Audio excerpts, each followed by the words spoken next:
get started, I want to thank you guys so much for coming. It's neat to look out and see parents, community, business. We just wanted to have the opportunity to share some information about Redesign and also gather just a little bit of input as to what Redesign might look like for your students, for our school, and for our community. We're fortunate to have Ginger Lewman with us tonight. She works at ESSDACK. She's an international consultant. She's a keynote speaker at ESSDACK. And she's also a member of the team that's helping facilitate Wiley and also other schools in Kansas through this redesign process. So please help me welcome the amazing Ginger Lewman. No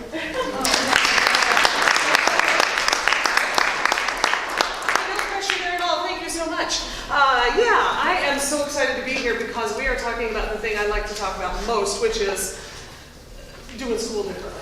I have been asked to take what I usually do in about an hour and bring it down to you for about 15 minutes. So, you ready? I come from 3 generations of auctioneers. Here we go. Okay, so anyway, we're gonna look a little bit about kind of the foundation of why we might want to do something a little bit different. Because you and I went to school. We're sitting here. We're fine, right? Why should we do something different now? And that's the question that we've been entertaining across the United States for a while, but Kansas got serious about it. And that's where we are. By the way, this is me. This is me over here on social media. I know that I probably haven't yet earned the right for you to care that that's me. But if you want to connect with me, Lynette or anybody will help you figure that out. But so let's go through this. Originally, I was a social studies teacher, so no yawning yet. But I like to talk in stories, and I like to hear and think about stories. And I'm going to share a story with you right now. In ancient Indian times, the people who lived in ancient India liked to play with numbers. And they liked to play with large numbers, like it was some sort of fun entertainment for them. And I say good for them on that. And the legend has it that a king had a challenge for his people. And the challenge was this. If I was to put 1 grain of rice on the first square of the chessboard, I'm sorry, it was wheat, it's India, wheat.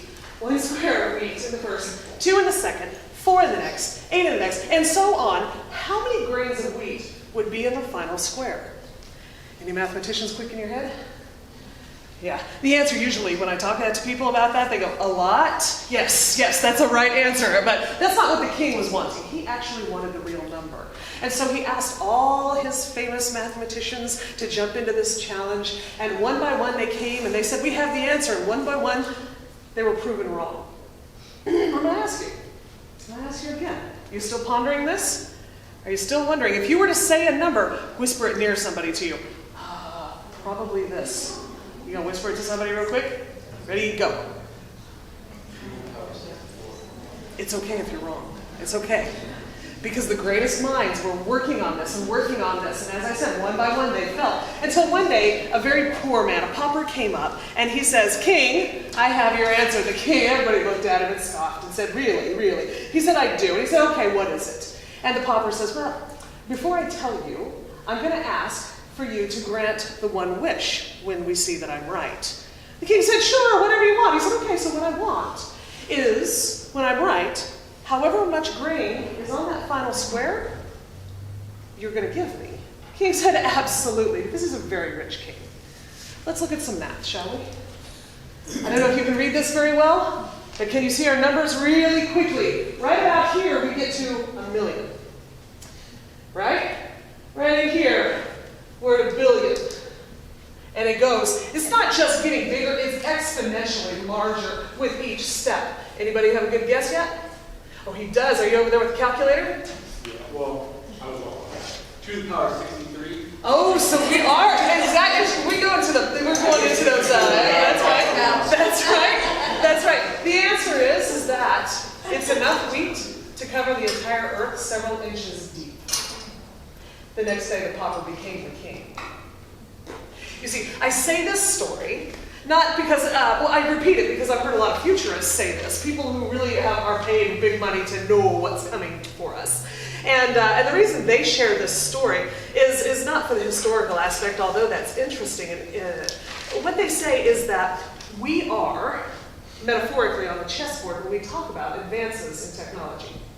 If anybody in this room ever feels overwhelmed by, oh my gosh, now we're doing this with the, oh my gosh, you can't keep up with the latest. And anybody ever feeling overwhelmed like that? I am. I'm hitting 47 years old now, and I look back and go, I don't know how to do those things. It's not because you're old. It's not because you're stupid. It's because every single step forward is not one step forward. It's exponentially larger and larger every single time. And the futurists say where we are on the chessboard. They say we're right there. We are now officially on the second half of the chessboard. So if you feel like things are changing very rapidly in the world, for better, for worse, they are very rapidly. And every single leap forward is that much farther forward. So as somebody who likes to think about and work with schools about what that means, let's take a journey. You with me? Yes, Ginger. Okay, good. Here we go. Name it when you know it. Yeah, it's the Jetsons, right? Who watched the Jetsons? Who watched the Jetsons? Absolutely. All right, let's check this out. What do you notice about the Jetsons, right? What do you remember about it? And sing it. Anybody in here a singer with me?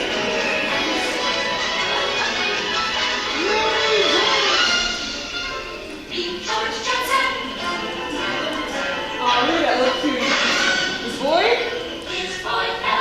That's right. It's going a little good for school. Oh, Elroy. That's right, daughter Judy with the hot horns. There you go, Judy. Jane is mine. Oh, Jane. Jane, right? Okay, going for it. And this is the car I want. I want that car. Absolutely. So we remember watching the Jetsons, right? The Jetsons came out in 1962. This was the vision that people in 1962 had for what the future would be. They were saying that the Jetsons takes place in the year 2062, 100 years in their future, 2062, which actually we're closer to now than we were then, right? So what do we remember from the Jetsons, which is the future? Talk to me out loud. What are some of those things? Flying cars, robots. We got Rosie, right? Rosie, oh, I loved her. She's a little sassy too, right? What else? The shower. The shower? You go in and you go out. I would love that shower, where you're just in and done. I am so ready for that. I remember the food thing, right? Where you go in and boom, it's done. Not a microwave, it's done. They had a people mover there, right? Up like a sidewalk. And do you guys remember the boss? What's his name?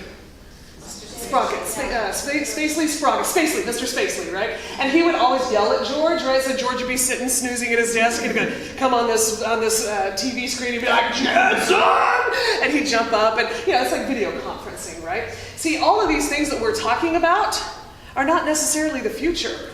They're the now. And when I talk with teachers and I just help them describe and picture what's the future going to be like for our babies, oftentimes they describe to me the now. Even somebody over here on the smart side of the room said flying cars. You know, flying cars, I keep hearing that all the time. Flying cars, right? I can't wait till I get mine. You know that they're here, right? You know that they're being produced right now. Check out the date on that. By the end of 2017 production, Shanghai and Dubai are starting to prototype and use these cars being produced by Airbus, right? This is not something new. Also, they're around. You guys ever seen the movie Iron Man?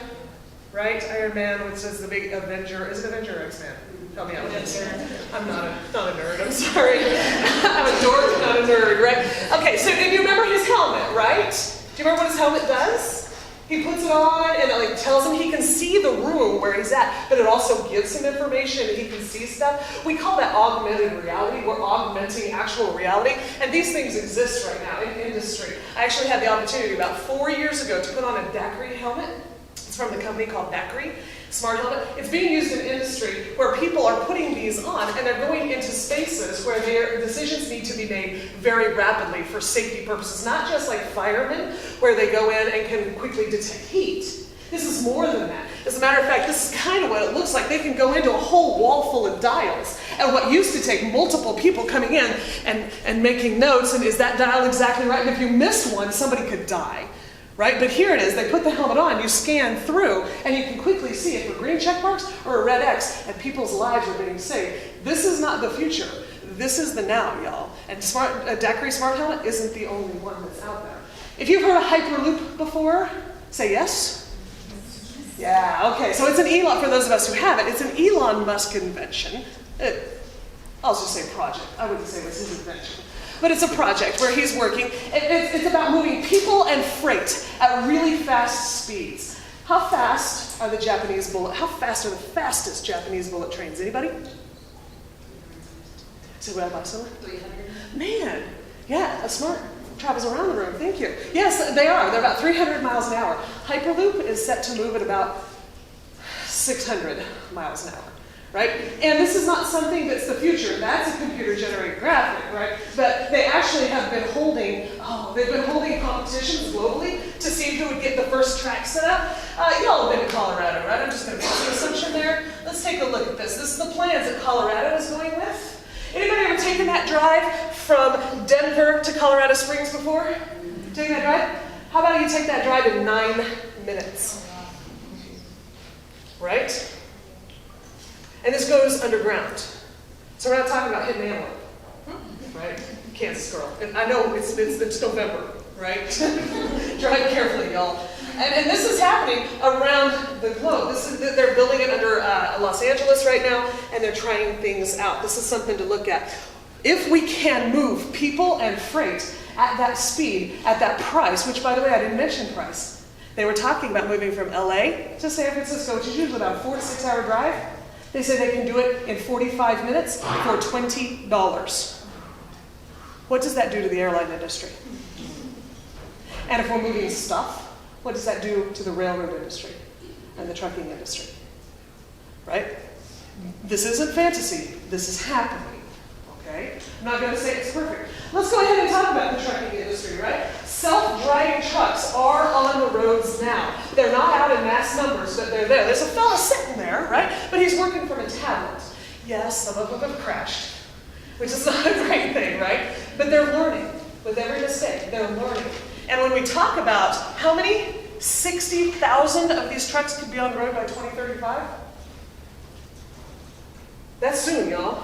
60,000 trucks. And not only that, when we're talking about the heavy-duty trucks, that's great.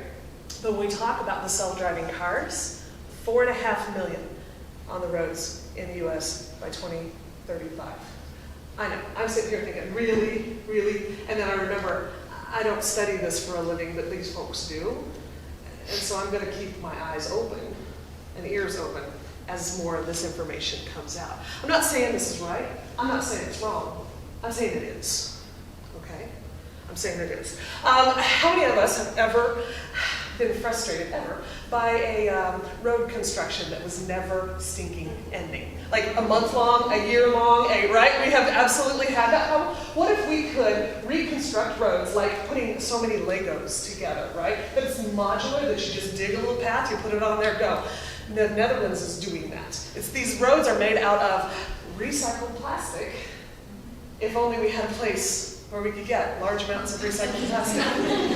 Hello, Trash Island, the size of Texas and in the Pacific, right? This is being used in the Netherlands right now, right? The future, it's here. It's not everywhere, but it's here, right? I want to show you this. I'm going to fast forward through a bit of it. Amazon Go. Have you heard of this? Amazon Go is the latest effort by Amazon just to make shopping incredibly easy. All right, we're going to move to right about here. Go in, you grab whatever you want from a shelf, and then you literally just walk out. And the way the system works is it tracks what it is that you actually take with you. Amazon didn't go into a lot of detail how they do this, but it's basically through using sensors that are in the shelves. They also have hundreds of cameras hanging on the ceiling. It basically just like tracks you in the store and you're linked to that account. I didn't have to interact with anybody. I didn't have to wait at all. There were no lines. It literally was just as fast as I wanted to shop and then I was out of there. It's set up through your Amazon account in the Amazon Go app. So you can go in there after you've left the store and see your receipt. So the whole point of this is to make it very fast and convenient for you. Amazon goes in beta for the past year with employees able to visit. As of January 22nd, the public can go in. January 22nd, 2018. This is 2 years old, okay? Again, I'm not saying it's good. I'm not saying it's bad. I'm saying it is, right? Let's look a little bit Oh, yeah, so first, okay, there we go. Software, seconds. Doing in seconds what it took 360,000 hours for attorneys, real life, flesh and blood to do. Good or bad, we're going to need attorneys, right? But maybe not the same way we have in the past. There are assistants right now. If you ever have some time and you're bored, check out the Google Assistant, right? We've got it on our app right now if you have the Google Home Hub. If you don't, that's okay. But they are actually where they can make phone calls now that sound like I'm talking to you right now. And if you and I have a misunderstanding with the number, what we need on our dinner reservation, it's learning, it's machine learning, and it will say, oh, no, I mean this, and it will correct.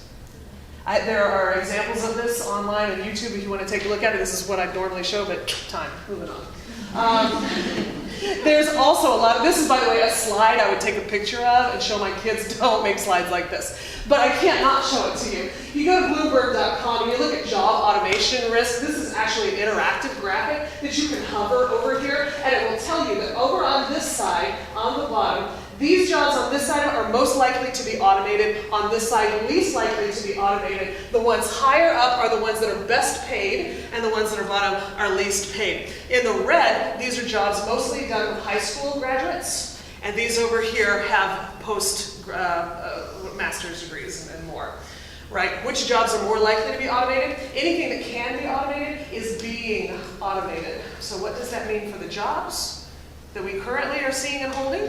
What does that mean for our babies who are going out into the world? If you're a total nerd and this is anywhere interesting or infuriating to you at all, I recommend you check out The Second Machine Age. It's a book by Eric Rudolphson. He talks a lot about this. One of the things that I really that has struck me as part of that book is this graphic. It's a little more complicated. If you need to move to see it, you're welcome to, but you don't have to.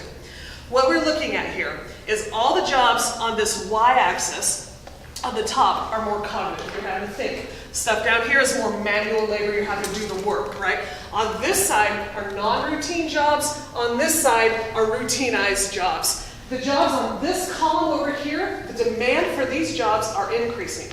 The demand for these jobs are decreasing. Now, I know you can't read it. So on the left-hand side, we have science and research, architects, doctors, designers, hairdressers, plumbers and builders, nurses, and baristas. On this side, where the demand for the jobs are decreasing, listen carefully, are data entry and formatting, telephone sales, advice and services, routine accounting work, checkout and retail distribution center, pickers and packers, and mine, truck, and train drivers. The one that really strikes me on this one, as somebody who travels for schools, is this one right here. It says accounting work. How many of our schools, secondary schools, are still holding accounting classes? Why? I know, we're at a point now where we have to say, holy moly. And when we talk about preparing our kids, your kids, for the future, do we know what that future is? Or are we describing the now? And what does that mean? When I show this to folks, and we really dig into it and start thinking about it, the thing that we need to know is, the thing that will save us is our humanity. This is human. This is what machines are really, really, really bad at being human. Yes. Thank goodness. So what are we in our schools doing to encourage more humanity and a whole lot less rote?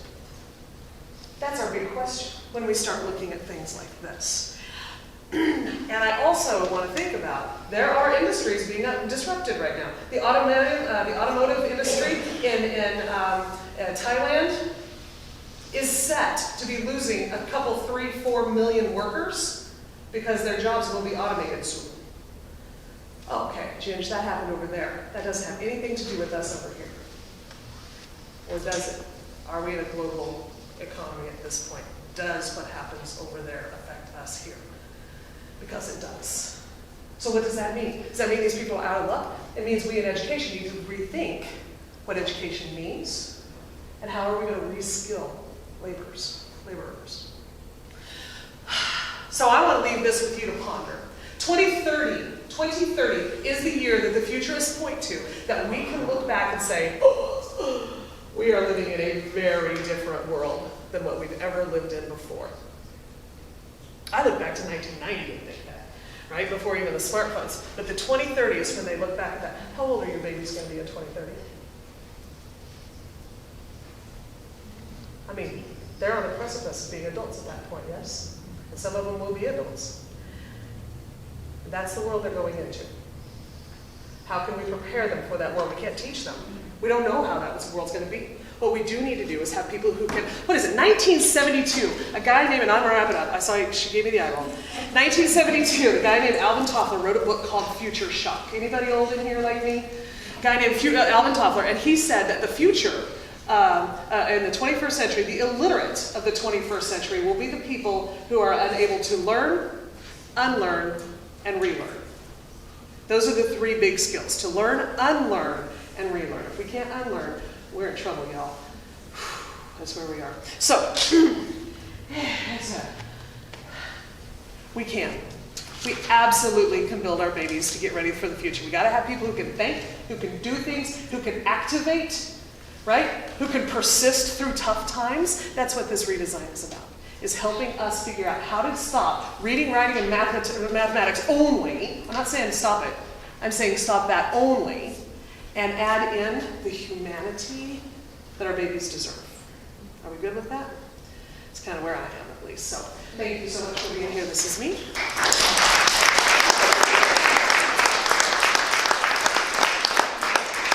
We need you on this quest. Thank you.